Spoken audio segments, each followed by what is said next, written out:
história, eu fui pai de santo de Candomblé por mais de 30 anos. E eu tive um encontro com a igreja adventista quando eu invadi a igreja adventista para botar a igreja toda em possessão, inclusive o pastor, para que o meu filho não se batizasse. Meu filho conheceu Jesus através de um grupo de jovens.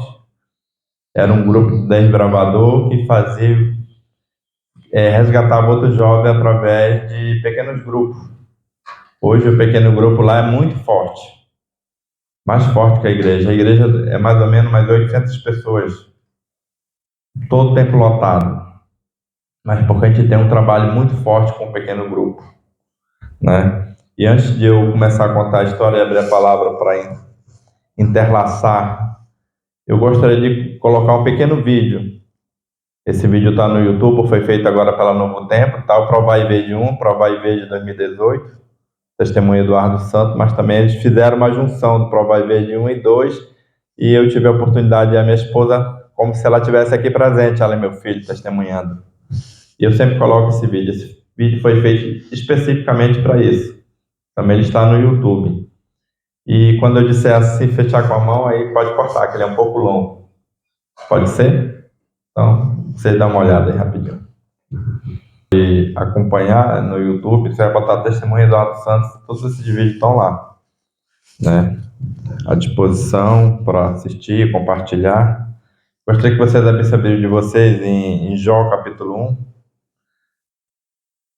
Vocês viram que na história meu tio disse: meu filho, você sabia que mataram o filho de Jó? Satanás também matou os filhos de Jó. E foi com essa história que eu comecei, um homem que não chorava, que não tinha sentimento nenhum, por ninguém, por nada. Criado desde criança no candomblé para ser uma pessoa fria com as outras pessoas. Não demonstrar nenhum tipo de sentimento, nem no luto.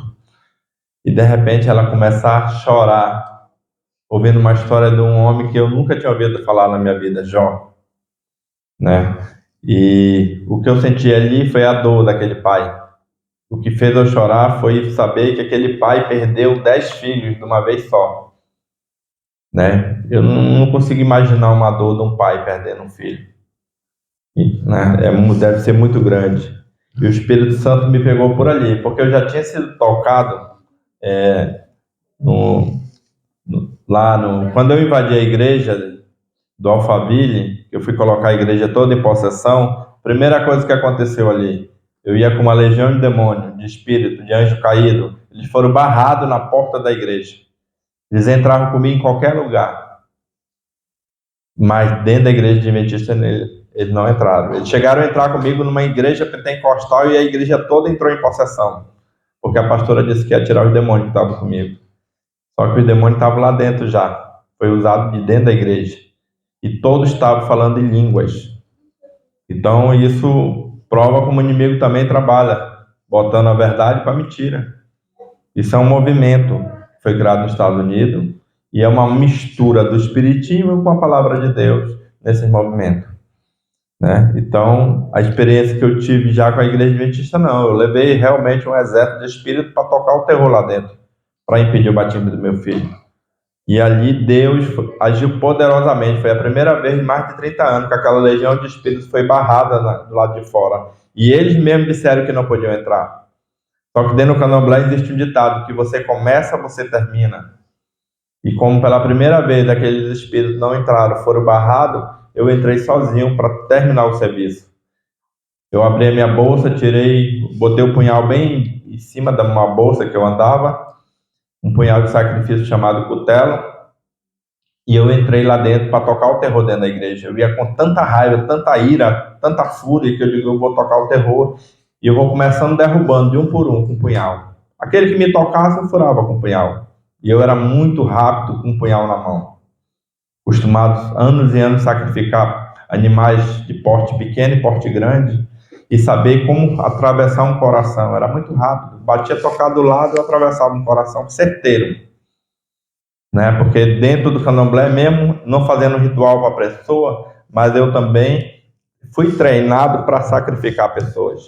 Só que nunca foi feito. Mas a gente tinha que ter todo esse preparo como manusear o punhal, né? E ao entrar na porta da igreja, dentro, onde eu vi meu filho descendo no tanque batismal ali, o pastor pegando a mão dele e ele descendo ali para dentro do tanque batismal. Quando eu vi aquilo, que eu fui entrar para tocar o terror ali dentro, eu senti um poder sobrenatural. Aquele poder tirou a minha raiva, a minha ira e me deixou quieto. Eu ainda fiquei com medo. Eu disse, por que eu não vou lutar mais contra isso? Que força é essa? Que energia? Na época eu chamava energia espiritual. Mas não, era o Espírito Santo que interviu diretamente, barrando aquela legião do Espírito e também tirando a ira do meu coração. Eu fui para amaldiçoar meu filho. E Deus fez eu abençoar meu filho na beira do tanque. E quando eu não quis lutar, eu ainda ia recuar para trás. Mas só que o irmão chamado lá, irmão Roberto, diácono, ele chegou lá e olhou para mim com um sorrisão de, sabe, pense na felicidade do homem, e eu vestido com essa roupa de guerra. Né? O certo era ele ter me expulsado, ter me tratado mal, mas em nenhum momento ele me tratou mal. Ele disse, irmão Eduardo, né? Me chamou de irmão Eduardo. Irmão Eduardo, estou muito feliz porque você veio para o batismo do seu filho. E foi lá e me deu um abraço. Eu nunca tinha recebido um abraço, porque eu fui criado dentro do terreiro sempre com discriminação. Lá dentro do terreiro, todas as pessoas me tratavam mal, mas fora as pessoas, aquele feiticeiro, aquele... Desde criança, eu andava pela rua, a vizinha lá, perto lá onde era o terreiro, dizia que eu era... Toda vez que eu passava lá, me chamava de filho do demônio, filho de Satanás. Olha aí, esse demônio, isso era assim. Até que um dia ela tinha um gato de estimação e eu, tanta raiva que eu fiquei, um dia eu matei o gato dela. Né? E eu não era nem intenção de matar aquele gato, eu só peguei a pedra para espantar o gato, mas o inimigo foi tão cruel que a pedra caiu na cabeça e o gato morreu, e ela saiu na hora ali. E ela começou a me xingar mais ainda de demônio. E naquele dia eu amaldicei aquela mulher. Eu disse que ela ia ver agora a força do demônio na vida dela. Que ela comprasse um caixão para começar a matar os filhos dela e depois o marido, e ela ia ser a última, porque ela ia servir de testemunho. Não deu um mês, o marido dela morreu cortando o filho dela foi cortar uma árvore, a árvore caiu em cima dele e esmagou. O outro carro bateu e matou. O marido dela adoeceu do nada e descobriu que estava com meninite e morreu. Então a família dela, por quê? Porque ela não era cristã. E ela insultava todo o tempo. Desde aquele dia, aquela rua, aquele bairro ali onde eu morava, todo mundo tinha medo de mim. Porque eu sabia que eu tinha o poder da palavra para as trevas. Mas eu não mexia com ninguém. Eu só queria ser respeitado. Coisa que eu não era. E ao invadir a igreja, eu recebi um abraço. Eu passei mais de 30 anos escondido numa vida oculta. E eu recebi um abraço de um irmão. Eu achava que ele ia me expulsar, me tratar mal, e ali eu ia tirar a vida dele, porque ele era o primeiro a morrer. Entendeu?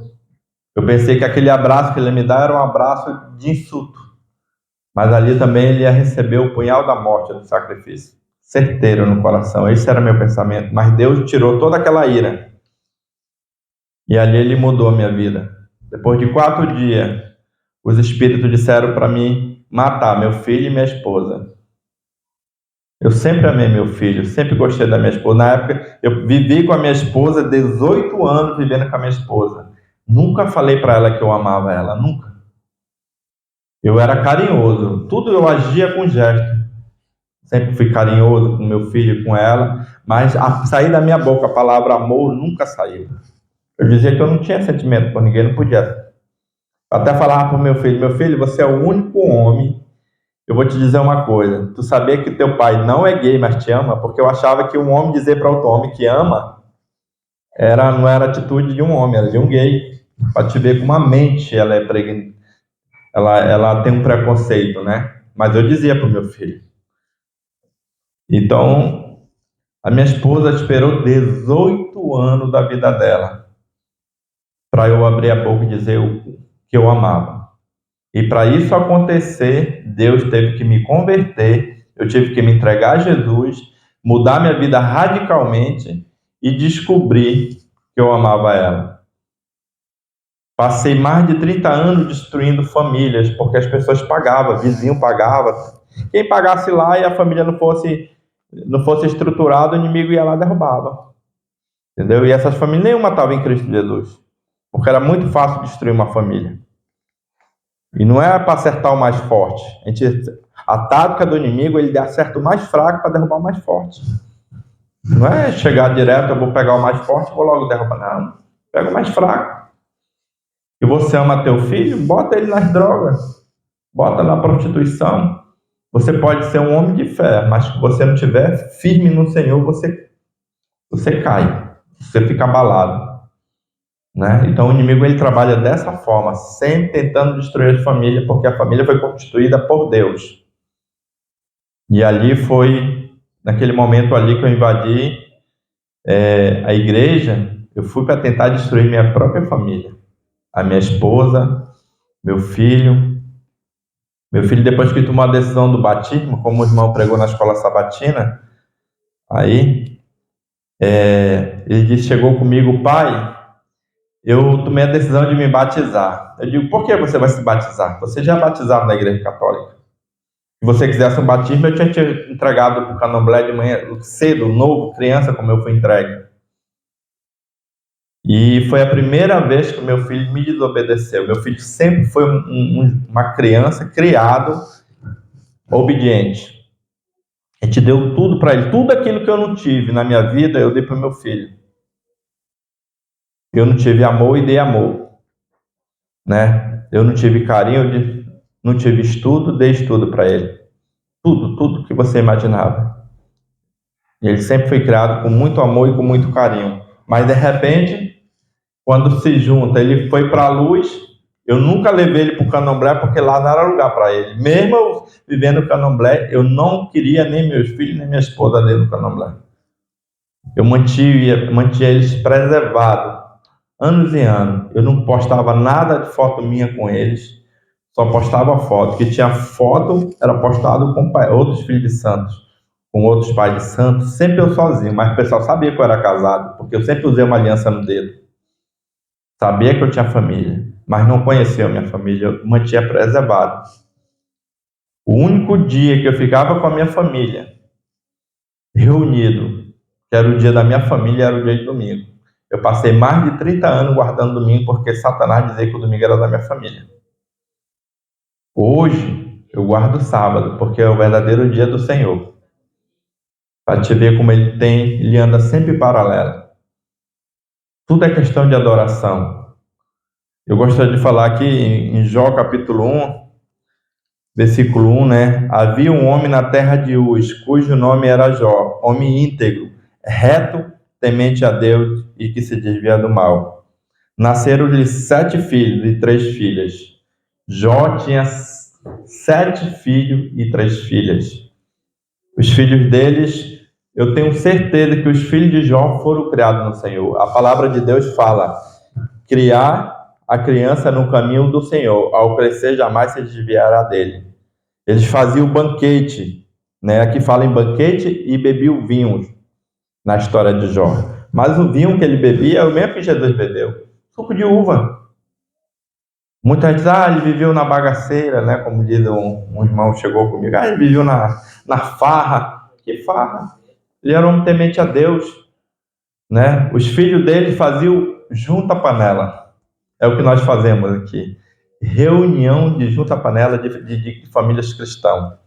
Tanto que aqui no versículo 5, né? Decorrido o turno de dia, né? Decorrendo do turno de dia de seus banquetes, chamava Jó os seus filhos e o santificava. Ele santificava os filhos dele porque os filhos dele foram criados no caminho do Senhor. E também depois ele fazia holocausto, segundo a cada um, que não poderia eles se antecipavam, poderiam os filhos dele ter blasfemado contra Deus no interior do seu coração. Ele em nenhum momento diz que eles blasfemaram contra Deus. Poderiam. Então, o pai antecipava, né, o holocausto. Então, essa história de Jó, quando os 4 ventos caem sobre os filhos de Jó, e só o servo ficou vivo para contar as novas lá, contar para Jó o que aconteceu, né, que aqui também teve o encontro dos filhos de Deus com Deus. E quem estava lá? Satanás entre eles, né? E o que Deus fez? Perguntou: conhece meu filho Jó? Né? De onde vai? Né? E o que Satanás diz? Que estava rodeando pela terra e passeando por ela. Ele só vem para matar, roubar e destruir. Ele que é o causador de todas as dores, de doença, de câncer, de bebida, de álcool, tudo que você imaginar é o inimigo.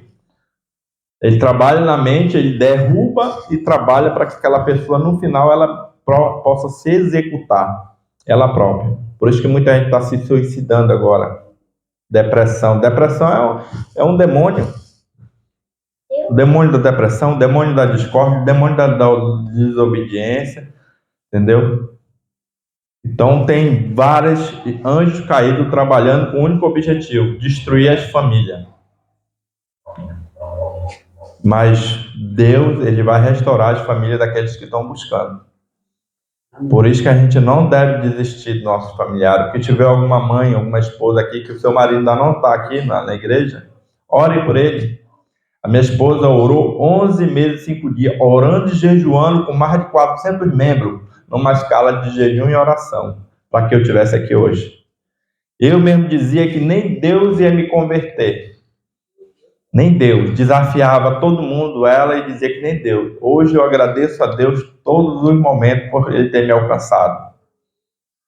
Né? Então, quando a gente não conhece a Deus, Satanás, a primeira coisa que ele coloca no coração da pessoa é rejeitar a palavra de Deus antes de conhecer, de não ouvir. As pessoas iam lá, tentavam se aproximar, os espíritos dizem: não, se afaste dos cristãos, porque eles são destruição, vão destruir a tua vida. E vida, quem destrói a vida é Satanás. A palavra só vem edificar, estruturar, capacitar, nos preparar para ir para a eternidade com o Senhor nosso Deus.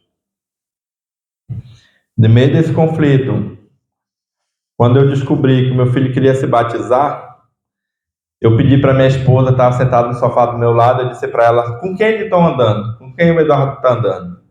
Vai lá ver com quem ele está andando. Vai lá, vê com quem ele está andando, tira ele de lá e leva, e acabe com isso. No outro sábado ela se arrumou, foi acompanhar ele pela primeira vez. Chegou lá na igreja, ela foi tocada pelo Ministério de Louvor. O louvor tocava, ela assistiu o culto todinho chorando. Uma das pregações foi Gálatas capítulo 5, a partir do verso 21. Que ali falava que os feiticeiros, os idólatras, né? Os bêbados, os abomináveis, os avarentos ali, nenhum deles herdaria o reino de Deus. A minha esposa olhou para o meu filho olhou para minha esposa, e meu filho disse para ela: mãe, meu pai está enquadrado aí. Eles ficaram apavorados, porque eles nunca tinham ouvido falar que Deus abominava isso. Minha esposa foi católica praticamente a vida toda. De toda segunda-feira ela ia para o cemitério acender vela para as almas. Mas ali ela foi conheceu. Aí o que a igreja fez? Convidaram os pais dos jovens que já tinham levado meu filho, convidaram ela para um pequeno grupo. E nesse pequeno grupo ela foi criando um relacionamento com os irmãos, fazendo estudo bíblico, aprendendo a conhecer a palavra do Senhor. E ela sentiu o desejo de se batizar. Aí ela não podia se batizar junto com meu filho. Por quê? Porque a minha esposa não era casada comigo.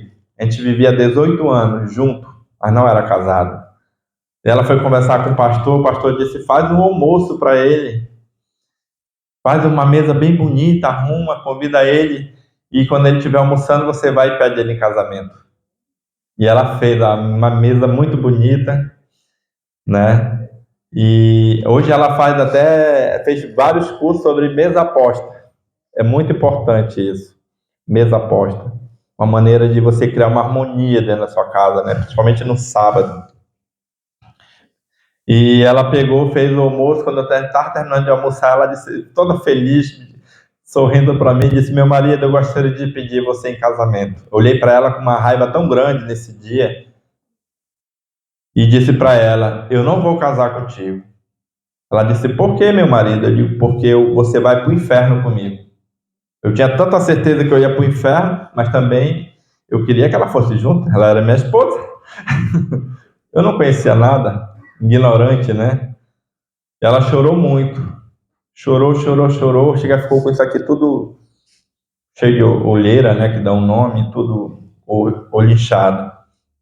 Então, por isso que no dia do batismo do meu filho, ela não estava presente para se batizar. Ela estava lá, mas não pôde se batizar porque a gente não era casado. E o pastor conversou com ela e disse para ela que Deus estava preparando, me preparando. Quem sabe era para ela aguardar um pouco, porque Deus estava preparando para que eu fosse batizado junto com ela. E estava mesmo, né? Depois que eu abandonei a família, que eles mandaram matar, depois que meu filho se batizou, eu fui para outra cidade e cheguei lá, ouvi a história de Jó, fui tocado pelo Espírito Santo ali, tomei a decisão ali de voltar para Manaus, reconstruir a minha família de volta, que Satanás tinha feito eu destruir. Eu achando que Satanás tinha feito eu destruir minha família. Satanás só estava me destruindo, porque a minha família já estava na mão do Senhor e ele não podia mais tocar.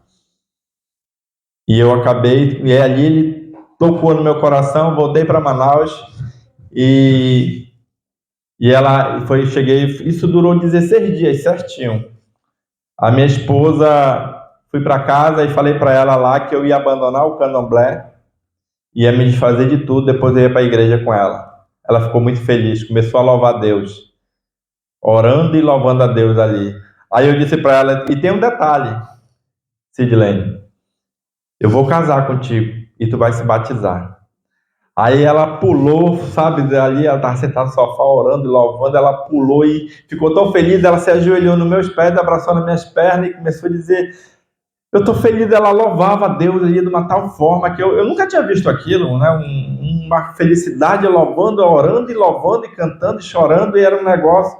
Aí ela olhou para mim e disse, meu marido, eu não acredito. Eu digo, acredite, eu vou me batizar, vou aceitar esse teu Jesus aí, esse teu Deus que eu não conheço. Eu dizia sempre, o teu Deus que eu não conheço. Eu sempre falava assim, hoje é o meu Deus, Todo-Poderoso, Senhor dos Exércitos. Né? E eu dizia para ela, e ela disse assim, então me belisca, para ver que é verdade, peguei e belisquei ela. Aí ela chorou de novo, abraçava, orava, depois ela disse, eu não acredito, meu marido, me belisca, eu belisquei. Segunda vez. Na terceira vez que ela pediu beliscão, eu dei um beliscão tão forte que ficou um hematoma por mais de um mês. Mas também foi o último. Ela não pediu mais. Né? Aí me abraçou, e ela tinha uma vontade muito grande de fazer um PG lá em casa, só que eu comprei 20 litros de gasolina. Eu disse, o dia que ela colocasse os irmãos lá dentro da casa, eu ia botar gasolina ao redor da casa todinha, tacar fogo e jogar o tambor lá dentro e fazer a casa pegar fogo todo mundo. E eu era assim. E ela tinha um medo. Depois ela começou a chorar do nada, eu disse, mas tu não estava feliz porque não era isso que tu queria? Ela disse, não, como eu achei que tu não vinha mais voltar mais para casa, eu resolvi fazer um PG hoje aqui em casa e tu vai tacar fogo na casa. Eu digo, não vou tacar fogo na casa. Faz o seguinte, pode chamar todo mundo que tu quer convidar, chame lá o pastor, que hoje eu vou aceitar o teu Jesus, esse teu Deus aí. Ela pegou, convidou todo mundo, pastor, de noite chegaram os irmãos, a minha sala, ela é 6x8, uma sala bem grande assim. E chegou uma picape lá, cheio de cadeira, mas estava até o bico. Eu digo, mas será que vão fazer uma festa? Arrastaram o sofá para um lado, tudinho, e espalharam cadeira na sala, trouxeram um púlpitozinho de alumínio ali, pastor chegou de noite, foi um culto. Lotado, a varanda grande, cheia, a janela, todos os irmãos queriam ver eu dobrar meu joelho pela primeira vez ali. E ali o pastor fez o apelo, aceitei Jesus, foi a primeira vez que eu dobrei meu joelho para Deus. Quando eu terminei de aceitar Jesus, que eu achei que já tinha acabado, o pastor já veio com o livro de Levítico 11. Ele disse, Eduardo, eu queria que você conhecesse Levítico 11. Eu digo, eu já aceitei, pode falar. Ele disse, eu soube que você come muita carne, você come porco. Meu café da manhã era porco frito, todos os dias com limão e pimenta e farinha. Esse era meu café. Aí ele disse, tu come muito peixe liso. Eu digo, eu como mesmo. Ele disse, mas a Bíblia condena isso. Eu digo, então mostra aí, que tiver na Bíblia eu deixo.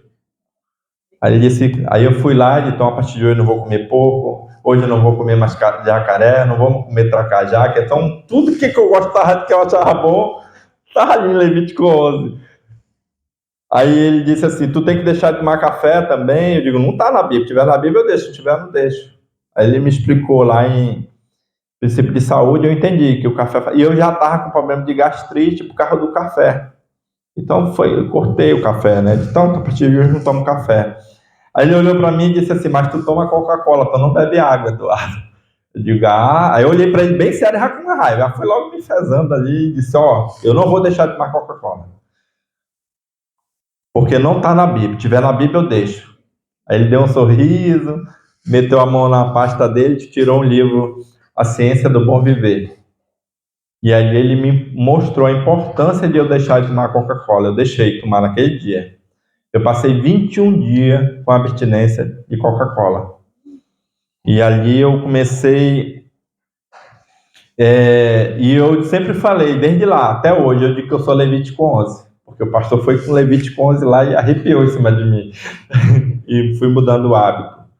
Só como dentro do terreiro eu tinha recebido uma revista em 2012, que manda para os terreiros, que iam lançar um vírus e nós já estávamos preparados, todos preparados para esse vírus. Que em 2020 ia ser lançado um vírus vindo da China, mas era da ordem mundial. Então, no meio dessa preparação, em 2018 para 2019, eu resolvi, por conta própria, deixar de comer carne e frango. Só comendo peixe. Por quê? Porque eu sabia que meu sangue ficava contaminado por 7 dias. E a carne apodrecia no meu estômago depois de meia hora. E que eu pegasse esse vírus, o fator de falecer era muito maior. Então, eu passei a mudar. Não porque os irmãos pediram ou falaram. Foi uma coisa entre Deus, né? Eu tive um sonho também, que Deus disse, agora você vai deixar de comer carne e só vai comer verdura e legumes. E eu peguei e deixei. Eu tinha dificuldade de memorizar a Bíblia. Um versozinho, eu passava um mês lendo todos os dias aquele verso e não conseguia memorizar. Mas quando eu deixei de comer a carne e o frango, depois de 3 meses a minha mente abriu de uma tal forma a palavra de Deus. Eu consegui memorizar textos e textos. Eu tenho um Apocalipse todo na minha mente. Todos os textos, do começo ao fim. E agora eu estou interlaçando as pregações, né, as profecias. Então, eu digo que eu sou um Levítico 11 restrito, né, porque praticamente um vegetariano, Levítico 11. Ainda não sei ainda onde é que eu estou enquadrado. Mas estou buscando mudar. E isso para mim foi muito importante, né, abrir a mente para ter. E como eu sempre venho buscando a espiritualidade, como eu buscar mesmo no caminho errado, isso é muito importante, a gente está sempre buscando o Senhor. No dia 20 de janeiro de 2018, quando eu ia fazer 31 anos de candomblé, Deus fez meu casamento através da igreja. Os irmãos se juntaram, fizeram um casamento. Depois fui para o cartório casar, numa sexta-feira, e o pastor me levou para a casa dele para fazer pôr do sol, e depois me levou para a casa de outro irmão para fazer o pôr do sol, e eu fiquei desconfiado, porque eu queria ir para casa, né? E tinha casado, eu vou para casa, né? Não tinha dinheiro para fazer festa. E ele me segurava e eu via que ele ficava nervoso. Eu tenho um negócio de ler, de olhar, anos e anos atendendo pessoas, e só de olhar para o rosto eu sei o que aquele rosto quer dizer, só de olhar para o semblante, quando está com medo, quando está preocupado, né? Quando tem alguma coisa, eu via no semblante dele. E ele disse, agora a gente vai lá na casa de um irmão fazer o poço. Eu digo, pela 3ª vez, pastor? Não vou não. Só que eu estava sem o carro, porque o meu carro eu tinha vendido para pagar a conta. Eu fiquei numa situação tão difícil, fui para o deserto, então eu tive que vender muita coisa, né? Mas foi eu decidido, minha decisão tinha, né? Então eu tinha que... E ele pegou e botou no carro, não, bora, é o último de lá, eu vou te deixar em casa. Cheguei lá numa casa, num condomínio lá, uma casa grande, carro naquela... Era uma casa não, era uma mansão, tipo de novela. Entendeu? Só uma das salas, acho que era o tamanho dessa igreja. E eu disse, não vou entrar. A casa tá toda escura, um monte de carro na frente, porque sabe, você reuniram aí para me matar. Porque o candomblé queria me executar. Então eu já tava com aquela paranoia na cabeça também, né? E eu digo, vai na frente. Não vou, eu empaquei lá, o pastor queria orar comigo, eu já não queria que ele orasse comigo, porque ele estava mentindo. Eu via que ele estava preparando alguma coisa, mas eu não sabia o que era. Aí ele entrou, vem, Eduardo, eu digo, não vai. Minha esposa pelejou comigo, eu empaquei ali no portão, eu digo, não vou. Tem alguma coisa errada aí, porque não é normal uma casa, um monte de carro desse aqui, dentro de um condomínio, tudo escuro. Aí ali até que parece que ele foi me acalmando, me abraçando, porque eu sempre fui desconfiado com as coisas, antigamente. Até que eu fui com ele, não, eu digo, mas vai lá na frente, que se eu vier, eu empurro o senhor lá dentro e corro pro carro. E eu acabei entrando, quando ele abriu a porta, a luz acendeu. Os irmãos da igreja estavam todos dentro dessa casa, com um bolo de casamento, me vestiram num terno, que eu fui para a igreja com o rapaz, botaram o terno tudinho, tinha foto, tinha tudo lá. A mesa, a coisa mais linda lá. Cada um levou uma travessa com alguma coisa ali, e ali foi feito meu casamento, ali o pastor fez o culto de oração e abençoou. Hoje, no dia que eu ia fazer 31 anos, dia 20 de janeiro, é comemorado meu casamento. Deus permitiu que tirasse aquele de coisa das trevas e colocou uma nova mudança. E desde ali Deus mudou a minha vida. E eu fui, logo em seguida, fui para um encontro de casais cristãos, chamado ECC. E lá eu vi quanto as pessoas trabalhavam para unir os casais que estavam separados. Ia 4, 5 casais já que moravam na mesma casa, mas estavam separados. E eu vi como Deus me chamava a atenção. Eu disse que naquele dia o Senhor dava mais tapas assim, no meu rosto, assim, ó, Eduardo, tá vendo? Destruir a família, agora eu vou te mostrar como a gente trabalha para reconstruir a família. Hoje são 6 anos que eu faço parte desse ministério, chamado ECC. Esse é o primeiro ano que eu não vou participar, porque eu estou pregando o evangelho e minha agenda entrou em cima do ECC e não teve como recuar mais, né? Porque quando eu agendo, eu não volto mais atrás. Porque a Bíblia mesmo fala, cuidar primeiro das coisas de Deus, o restante serão acrescentados, né? Mas eu faço parte desse ministério. E ali nesse ministério foi a primeira vez que eu falei na frente dos irmãos, e foi a primeira vez que eu abri minha boca para minha esposa para dizer o quanto eu amava. E até hoje. Hoje eu vivo com a minha esposa como se fosse 2 garotos de 15 anos. Tudo aquilo que eu não vivi com ela, eu estou vivendo hoje. E quem é que faz isso? É o Espírito Santo. Só Ele, para nos transformar e nos mudar. Por que eu estou comparando essa história minha com a história de Jó? Porque Satanás também tentou destruir a família de Jó. Tirou os bens de Jó. Em algum momento a gente vai passar por essa tribulação, o inimigo vai tirar. Né? Já estão inventando lei aí que vão tomar os terrenos. A irmã estava até comentando comigo, né, sobre isso lá. E eu já sabia, mas não sabia que o projeto estava tão avançado. Em algum momento a gente vai acontecer o que aconteceu com o Jó, a gente vai perder as coisas. Por isso que a gente não tem que se agarrar a bem material, né? Tem que estar firme no Senhor. E aqui no final da história, os amigos de Jó orou pelos amigos dele. Deus deu em dobro tudo aquilo que ele tinha, né? Deu os animais, a casa, tudo ele ganhou em dobro. Mas deu mais 10 filhos para ele, né? E eu me questionei, mas cadê os outros 10? Ele deu em dobro, então ele tinha que ressuscitar os 10 filhos. Mas lembre-se, Deus deu em dobro para ele. Quando Jó ressuscitar, e a gente, juntamente com ele, todos nós, que estamos em Cristo Jesus, fomos transformados, levados até as nuvens do céu, eu, com esses meus olhos, vou ver Jó abraçando os 20 filhos dele. Né? Então, o que eu quero dizer com esse testemunho que Deus fez na minha vida? Hoje o meu filho faz parte do Ministério de Louvor da igreja. Bem envolvido no ministério. Está com 2 PG na Argentina, que tem mais de 30 jovens cada PG. Tudo é gente que não são adventistas. Está criando relacionamento e pregando a palavra. Estão estudando o grande conflito com esses grupos de jovens. E é questão de tempo para eles tomarem a decisão. Né? O que eu quero dizer com isso? Que vocês não desistem dos familiares de vocês. O irmão orou por mim lá, o irmão Davi, ele disse, eu vou orar pelo teu esposo, falar para minha esposa. Mas ele não veio, não. Eu vou logo lhe dizer, ele não vem. Uma irmã disse, ó, tô orando 42 anos pelo meu marido. Ela, minha esposa, começava a chorar, porque ela disse que não tinha esse tempo, 42 anos. Mas quem vai fazer a obra é o Espírito Santo. A gente só tem que orar e entregar, e deleitar no Senhor. E é Ele que vai pegar a vitória e entregar nas nossas mãos. Eu digo que aqui Jó foi um troféu na mão de Deus para envergonhar Satanás, porque Jó continuou sendo um homem íntegro, reto, temente a Deus e que se desvia do mal.